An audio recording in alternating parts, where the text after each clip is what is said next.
Thomas Alva Edison एक महान अमेरिकी आविष्कारक एवं व्यवसायी थे। संपूर्ण विश्व में अपनी महानतम उपलब्धियों के लिए जाने वाले इस महान वैज्ञानिक साइंटिस्ट के नाम पर 1093 आविष्कारों के पेटेंट दर्ज हैं। विद्युत बल्ब का आविष्कार करने के कारण इन्हें विश्व भर में प्रकाश का फरिश्ता कहा जाता है। थॉमस एल्वा एडिसन का जन्म 11 फरवरी 1847 में अमेरिका के ओहियो शहर के मिलान गांव में हुआ था। इनके पिता का नाम सैमुअल एडिसन और मां का नाम नैन्सी एलियट था। एडिसन अपने माता पिता की 7 संतानों में से सबसे छोटे थे। इनके पिता ने हर प्रकार के व्यवसाय करने का प्रयास किया, लेकिन उन्हें किसी में भी सफलता न मिली। जिस समय एडिसन की उम्र 7 वर्ष की थी, तब उनका परिवार पोर्ट ह्यूरोन, मिशिगन चला गया, जहां पर उनके पिता एक बढ़ई के रूप में फोर्ट ग्रेट में नियुक्त किए गए थे। एडिसन बचपन में बहुत कमजोर थे और उनका व्यक्तित्व बहुत जटिल था, लेकिन इनका मस्तिष्क सदा प्रश्नों से भरा रहता था। वह किसी भी चीज को तब तक नहीं मानते थे जब तक उसका स्वयं परीक्षण न कर ले। इस प्रकार के दृष्टिकोण के कारण ही इन्हें स्कूल से निकाल दिया गया। इनके अध्यापक ने कहा था कि इस लड़के का दिमाग बिल्कुल खाली है। स्कूल से निकाले जाने के बाद इन्हें इनकी मां ने घर पर ही शिक्षा दी थी, जो कि खुद अध्यापिका थी। एडिसन ने अपनी ज्यादातर शिक्षा आर.जी. पार्कर स्कूल से और the Cooper Union school of science and art से ग्रहण किया।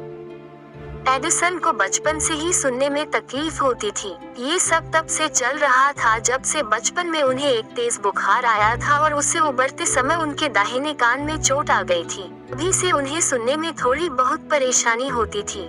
उनके करियर के मध्य उन्होंने अपनी बीमारी के बारे में बताया कि जब वे ट्रेन में सफर कर रहे थे तभी एक केमिकल में आग लग गई, जिस वजह से वे ट्रेन के बाहर फेंके गए और उनके कान में चोट आ गई। कुछ साल बाद ही उन्होंने इस कहानी को तोड़ते हुए एक नई कहानी बनाई और कहने लगे कि जब चलती ट्रेन में कंडक्टर उनकी मदद कर रहा था, तभी अचानक उनके कान में चोट लगी थी। सन 1862 की बात है जब इन्होंने अपनी जान पर खेलकर स्टेशन मास्टर के बच्चे को एक रेल दुर्घटना में मरने से बचाया। एडिसन के इस कारनामे से स्टेशन मास्टर बहुत प्रसन्न हुआ। उसके पास धन के रूप में तो कुछ देने को था नहीं, लेकिन उसने एडिसन को टेलीग्राफ सिखाने का वचन दिया। एडिसन ने इस व्यक्ति से टेलीग्राफ सीखी और सन 1868 में उन्होंने अपना टेलीग्राफ पर पहला पेटेंट कराया। इसी वर्ष उन्होंने वोट रिकॉर्ड करने की मशीन का आविष्कार किया। इसके अगले वर्ष वे न्यूयॉर्क चले गए।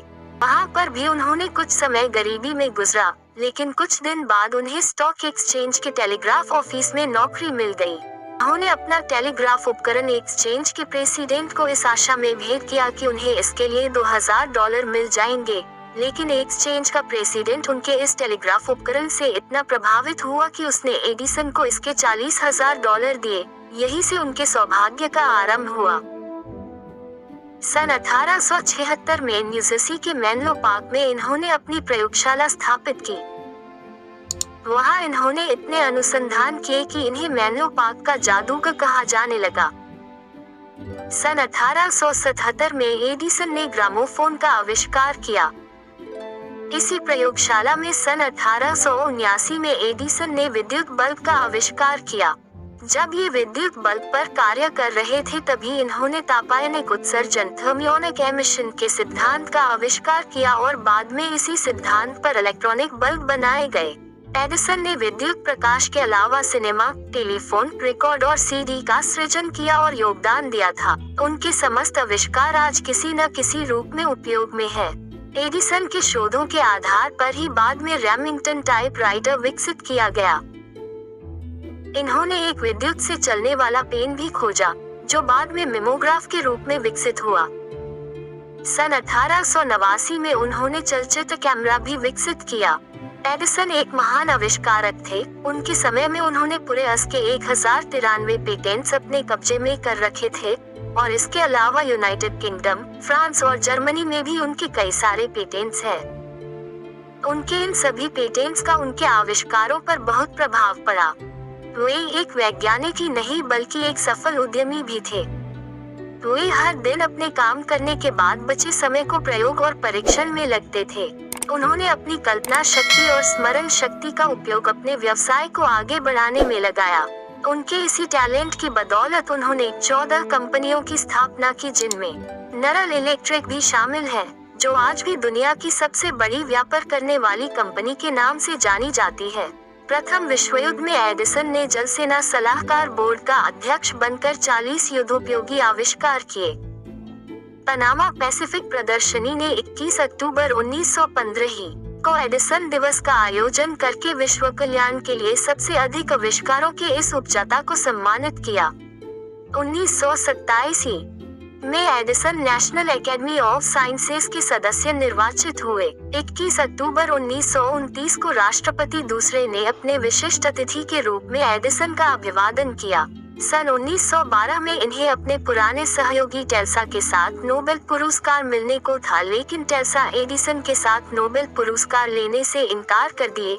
इस कारण दोनों ही वैज्ञानिक नोबेल पुरस्कार से वंचित रह गए।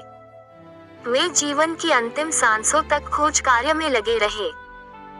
मृत्यु को भी उन्होंने गुरुतर प्रयोगों के लिए दूसरी प्रयोगशाला में पदार्पण समझा।